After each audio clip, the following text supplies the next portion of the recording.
This is Mavericks All Access with Omaha Athletics, hosted by Ana Bellinghausen.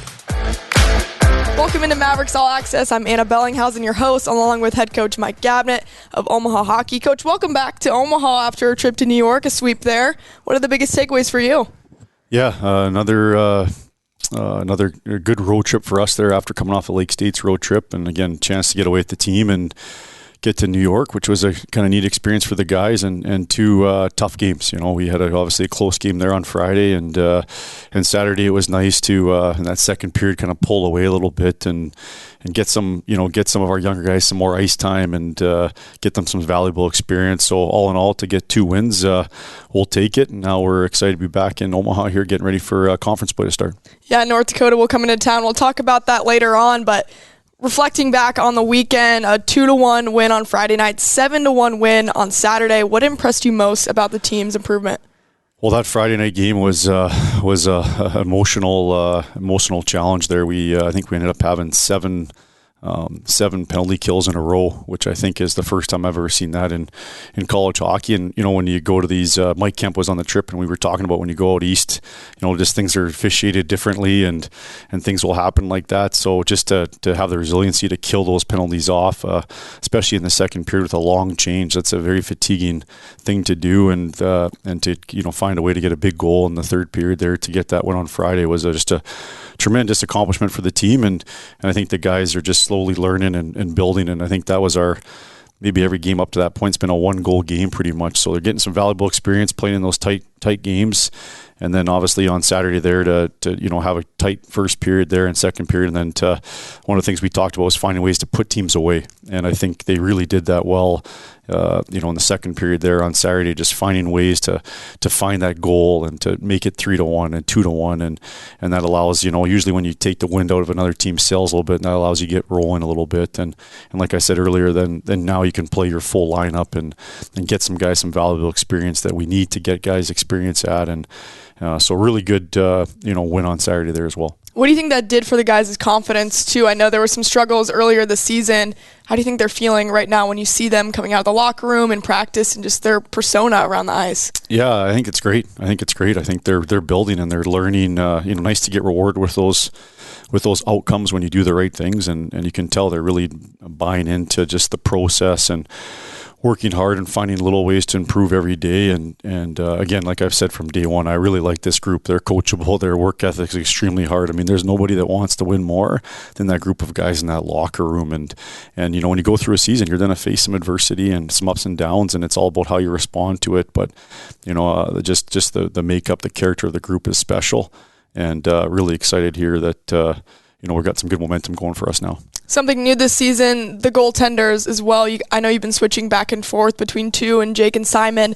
How have you approached that game by game, and knowing that maybe they'll split time throughout the season, and just what those two guys bring differently to the team, being a freshman and a senior? Yeah, I think, well, just physically wise, they're two very different guys. Jake's are really big. You know, he's probably 6'4", you know, 200-something pounds, and Simon's, you know, probably 6 feet, 5'11", and more slight and quick. And so it's kind of nice to have those different dynamics, even for the guys in practice. As we face different types of goaltenders throughout the season, you get a chance to face a bigger goalie and a smaller, quicker goalie. So it's been good to face that in practice. And I think both those guys have just, week to week, have just continued to evolve. And you can just see their confidence growing. You can see their skills continuing to increase. Their fundamentals are improving. And I thought they looked great so far this week in practice. So it's nice to have two guys that are pushing each other, and there's that internal competition for playing time.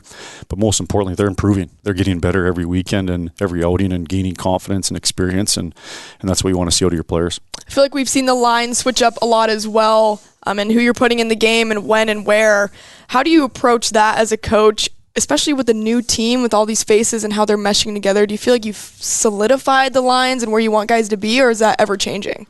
Yeah, especially early, we kind of didn't want to get caught into a rut of just playing these guys and going with this lineup, especially early. We have so many new guys. You want to get them in the lineup and make sure they're getting a chance to experience games and keep that internal competition going. And obviously, as conference play ramps up here, it's, we're going to put the team on the ice that we best feel will give us an opportunity at success.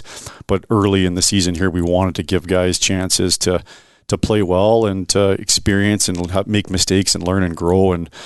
And so now, and obviously we've had some injuries. We lost Matty Miller there on Friday there. We're not sure if he's going to be available there. So someone just with the injury front too. We have every healthy D-men's playing. So that kind of sometimes ties your hands on who's available. So we're just got to make the best of it there. But we're still trying to figure out, I think we've got two lines that are pretty consistent here, but we're still trying to figure out some other combinations here to see who's going to emerge as a regular in the lineup.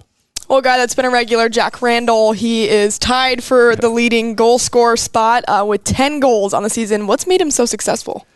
Man, I think if you get a chance to watch just how he practices and what he does every day, it's it's so consistent in his approach. Reminds me a lot of Scanlon from last year, just kind of the same player, same person every single day, and that's hard to do.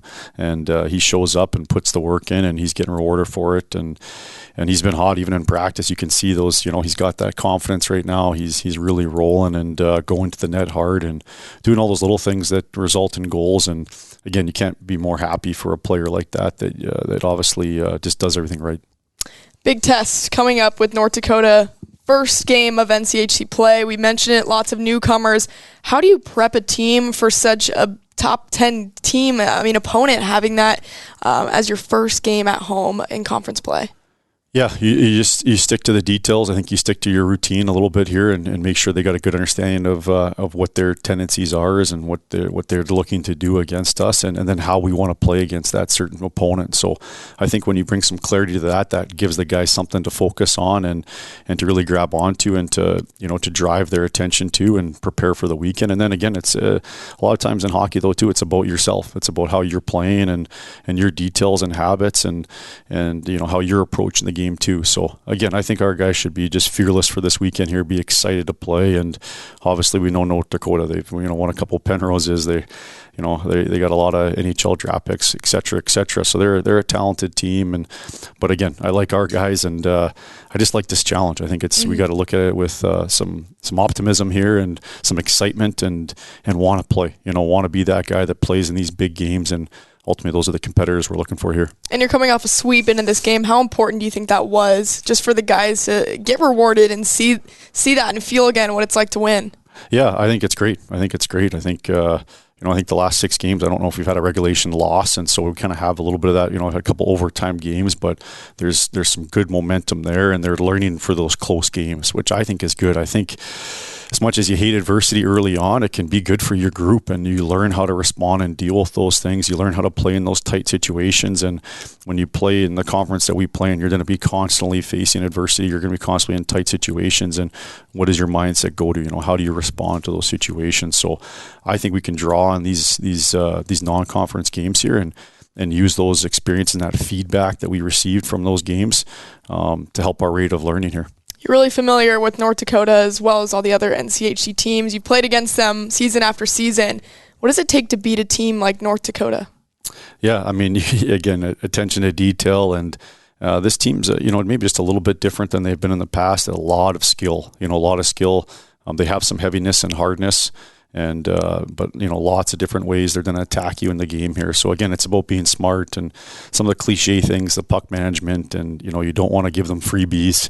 You want to make sure they're earning what they get. And for us, we want to make sure they got to come 200 feet and earn their opportunities.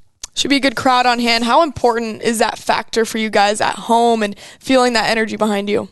I think it's important. I think just, as you travel around the NCHC and play, you go into some hostile environments, and I think that's what playing at home does for us, right? Just that support we get from our groups and just that enthusiasm and that support. Like you said, we're playing a top 10 team, and the guys feed off that when the crowd's, supporting us and bringing energy and really trying to help us be successful. The players love it, and they want nothing more than to make people proud of how they're playing here and doing everything you can. So when you have that support and that juice from the crowd cheering you on, it makes a big difference. Well, Coach, thank you so much. Good luck this weekend. You can catch the Mavericks at home Friday, Saturday against North Dakota. Coach, thanks so much for your time. Okay, thanks, Anna.